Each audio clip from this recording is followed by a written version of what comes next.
আইনি পরিষেবা ও বাল্যবিবাহ সচেতনতাকে মানুষের দুয়ারে পৌঁছে দিতে এক অনন্য উদ্যোগ নিল শক্তিপুর থানার অন্তর্গত সোমপাড়া ১ নম্বর গ্রাম পঞ্চায়েতের বলিহারপাড়া জামে মসজিদ কমিটি। শুক্রবার বিকেল ৪টের সময় বলিহারপাড়া প্রাথমিক বিদ্যালয়ের সামনে অনুষ্ঠিত হলো এক বিশেষ আইনি সচেতনতা শিবির।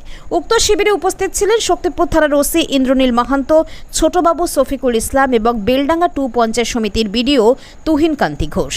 এছাড়াও গ্রামবাসীদের মধ্যে আইনি অধিকার, আইনের জটিলতা এবং মোকাবিলার উপায় ও বিনামূল্যে আইনি সহায়তা পাওয়ার পদ্ধতি এবং নানান সামাজিক বিষয়ে সচেতনতা গড়ে তোলা হয়। বিশেষ করে বাল্য বিবাহর কুফল নিয়ে বিস্তারিত আলোচনা করা হয় এবং বোঝানো হয় কিভাবে বাল্যবিবাহ সামাজিক ও আইনত অপরাধ এবং বাল্যবিবাহ রুখতে কি পদক্ষেপ গ্রহণ করতে পারে প্রশাসন। স্থানীয়দের মধ্যে অনেকে জানান এই ধরনের সচেতনতামূলক শিবির তাদের বহু অজানা তথ্য জানতে সাহায্য করেছে এবং ভবিষ্যতে আইনগত সমস্যায় পড়লে কিভাবে সাহায্য পাওয়া যেতে পারে সেই সম্পর্কেও পরিষ্কার ধারণা হয়েছে। বলিহারপাড়া জামে মসজিদ কমিটির এরকম উদ্যোগকে এলাকার অনেকেই সাধুবাদ জানিয়েছেন, কারণ আইনের জ্ঞান শুধু শহরেই নয়, গ্রামের মানুষের কাছেও পৌঁছানো উচিত বলেই মনে করছেন অনেকে।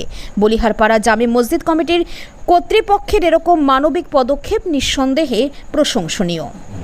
দেখুন, এই ধরনের যে সচেতনতা শিবির খুবই দরকার ছিল, কেননা এখনও পর্যন্ত বিভিন্ন এলাকায় আমাদের বেলডাঙ্গা 2 ব্লকে বাল্যবিবাহ হচ্ছে এবং সেটা আমরা যখন খবর পাচ্ছি প্রতিরোধও করছি। তো এই ধরনের সচেতনতা শিবিরের মাধ্যমে এলাকার নাগরিকবৃন্দকে, মা বোনদের, বিশেষ করে যারা গার্জিয়ান, তাদের সচেতনতা করা হলো এবং যাতে এই ধরনের বাল্যবিবাহ না হয় এবং বাল্যবিবাহের কি ব্যাড এফেক্ট সবই বোঝানো হলো। আশা করি আমরা যে চাইল্ড ম্যারেজের যে কুপ্রথা আছে সেইখান থেকে আমরা ব্লকের সমস্ত সকলের সহযোগিতায় আমরা ওভারকাম করতে পারবো। আমরা বলিহারপাড়া জামে মসজিদ কমিটির পক্ষ হইতে একটি বাল্যবিবাহ রোধের জন্য সচেতনতা শিবিরের আয়োজন করেছিলাম। সেই শিবিরে উপস্থিত ছিলেন বেলডাঙ্গা 2 ব্লকের সমষ্টি উন্নয়ন আধিকারিক সম্মানীয় তুহিন কান্তি ঘোষ মহাশয় এবং শক্তিপুর থানার বড়বাবু ইন্দ্রলীন মাহান্ত মহাশয় এবং ছোটবাবু শফিকুল ইসলাম। সকলেই সরকারি যে নিয়ম সেই নির্দেশ জানালেন। আজ আমরা এই শিবিরটা কেন করলাম? শিবিরটা এই কারণেই করলাম, আমরা সমাজের উন্নয়নের জন্য এবং আমরা সমাজের অনেক ক্ষেত্রে থানায় গ্রাম্য সমস্যার ক্ষেত্রে দেখতে পেয়েছি যে শুধু সমস্যা মেয়েদের বিবাহ, যাদের অল্প বয়সে বিয়ে হয়েছে সেই সমস্ত মেয়েদের সঙ্গে তাদের স্বামীর অত্যন্ত গণ্ডগোল এবং তাদের অনৈতিক কালে অর্থাৎ কিছুদিনের মধ্যেই বিবাহ বিচ্ছেদ ঘটছে দিকে দিকে। সেই জন্য আমরা মানুষকে সচেতন করতে চাইছি এবং জানাতে চাইছি যে যেন তাদের মেয়েদের বিবাহ 18 বছরের নিচে না দেয় এবং তাদের ছেলেদের বিয়ে একজন কর্মযুক্ত এবং 21 বছরের ঊর্ধ্বে ছেলের সঙ্গে বিয়ে দেয়, তাহলে তাদের সংসারটা উন্নয়নের হবে।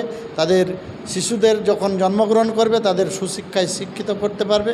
এবং এ বার্তাও দিতে চাইলাম যে সমস্ত মেয়েদের বয়স 15-16, তারা আরও 2 বছর পড়াশোনা করবে, তাদের শারীরিক স্বাবলম্বী হবে এবং তাদের সুস্বাস্থ্যের অধিকারী হবে।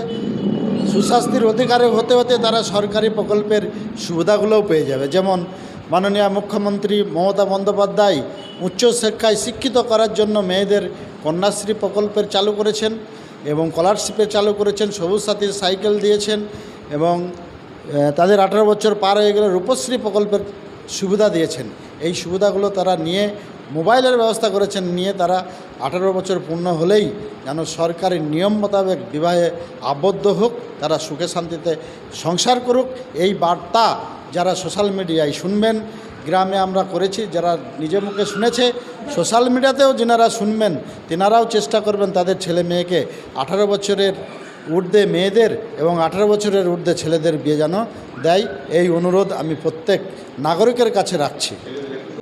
আমরা বলিহারপাড়া গ্রামের জনসাধারণ বলিয়ারপাড়া গ্রামে জামে মসজিদের কমিটি এবং আমাদের ওইখানে উপস্থিত ছিলেন মাননীয় সমষ্টি উন্নয়ন আধিকারিক মহাশয় এবং উপস্থিত ছিলেন শক্তিপুর থানার ওসি সাহেব, ওনারা সবাই উপস্থিত ছিলেন, আমরাও ছিলাম।